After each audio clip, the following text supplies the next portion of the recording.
High সব বন্ধুরা, আর আমার নতুন ব্লগে স্বাগত জানাই। আমার শাশুড়িকে নিয়ে আমার বাপের বাড়ি যাচ্ছি। আমার শাশুড়ি মা বলল, আমিও তোমার মাকে দেখতে যাব। আমি চলো তাই নিয়ে যাই। অটোয় অটোয় করে নিয়ে গেছি, ওনার পায়ের ব্যথা তো সেই জন্য। এই যে আমি চললাম, অটোয় অটোয় করেই যাচ্ছি। বেশি খালি একটাই মনে হয় টোটোয় উঠেছিলাম, তারপর সব অটো। তো এই যে যাচ্ছি, এটা আমাদের বঙ্গনগর রোড, আমতলা দিয়ে যাচ্ছি। এটা হচ্ছে মানে বেরিয়ে গিয়ে তারপরে আমি বাপের বাড়ি এসে গেলাম। বাপের বাড়ি এসে দেখছি সব রান্নার জোগাড় হচ্ছে। ওদের ফোন করে বলে দিয়েছিলাম যে আমি আসছি আমার শাশুড়ি মাকে নিয়ে। এইটা আমার ভাইয়ের ছোট বউ। এই যে সব জোগাড় করছে, আর আমার বোনও এসেছে, ওকেও ফোন করে ডাকলাম। বলি তুই চলে আয়, আমি তোর সঙ্গে দেখা করি। তোর বাড়িতে তো আমি যেতে পারিনি। তা আমার বোন না খুব রোগা হয়ে গেছে, নইলে আমার বোনও খুব স্বাস্থ্য আমার থেকে বেশি ছিল। ওর ডায়াবেটিস আছে, সেই জন্য মনে হয় রোগা হয়ে গেছে। আর আমার শাশুড়ি ওই যে বসে আছে, নিয়ে এসেছি রান্নাঘরে, সবাই গল্প করছি, হই হুল্লোড় করছি। বেশ আনন্দ লাগছে, সবাই মিলে একসঙ্গে 4 ভাই বোন আমরা এক জায়গায় হয়েছি। তো যাই হোক, বাবা মার জন্য তো। তা বাবা মাকে দেখাচ্ছি। আগে আমাদের ছোট বউ এখন বাটনা বেটে দিতে হবে, তখন আমি বললাম দাও, আমিই বাটনা বেটে দিচ্ছি শিলে। এরকম না, আমি বসে তো করি না, আমার কষ্ট হচ্ছিল, কিন্তু একটু বেটেও দিলাম আদা আর রসুন। আর আমার পাশের বাড়ি একটা জেঠুর মেয়ে ছিল, মেয়েটা এত মিষ্টি। ওকে বললাম আয় না, তুই আমার সঙ্গে একটু ভিডিও কর।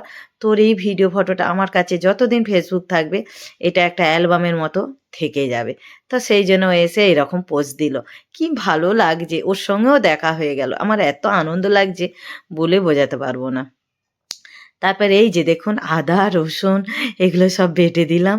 বেটে দিয়ে তারপর বলি চলো ঘরে যাই। বাবার সঙ্গে আগেই মায়ের সঙ্গে দেখা করেছি, তখন ভিডিওটা নেওয়া হয় না। এই যে বাবা বসে আছে, আবার বোনও এসেছে, ওই যে বোন বসে আছে, আমিও সবাই বসে গল্প করছি। মা ওদিকে বসে আছে। আমার মা না একদম রোগা হয়ে গেছে, মায়ের মুখের দিকে তাকাতেই পাচ্ছি না, এত কষ্ট হচ্ছে বলে বোঝাতে পারবো না। ওদের সামনে আমি হয়তো কাঁদতে পারি না। আমার বাবা বলছে আমাকে একটু ভিডিও নে, আমাকে একটু ভিডিও নে। তো নিলাম। আর ওই যে আমার মাও ভিডিওর দিকে চেয়ে আছে। আমার মা কালো, ও রোগেতে আরও বেশি কালো হয়ে গেছে। এই যে আমার বাবা মা বেশি দিনের নয় নাকি, এটা হচ্ছে 2 মাস আগে দুজনে ফটো তুলেছে। কত সুন্দর লাগছে তাই না? তারপরে কি আমার শাশুড়িটাকেও নিয়ে বসে আছি পাশে, এই যে একটু দেখুন। তারপর বলি চলো রান্নাঘরে, সব রান্নাবান্না হয়ে গেছে। আজকেরই চলে যাবো ভেবেছিলাম, যাইনি, পরের দিনে গিয়েছিলাম।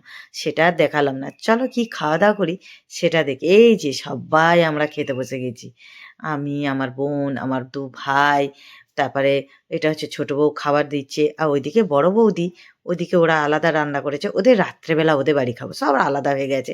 যা হয় সংসারে। কিন্তু আমাদের এখনো দুটো বউ খুব ভালো। তো যাই হোক, কেমন লাগলো আমার ব্লগটা একটু কমেন্ট করে জানাবেন।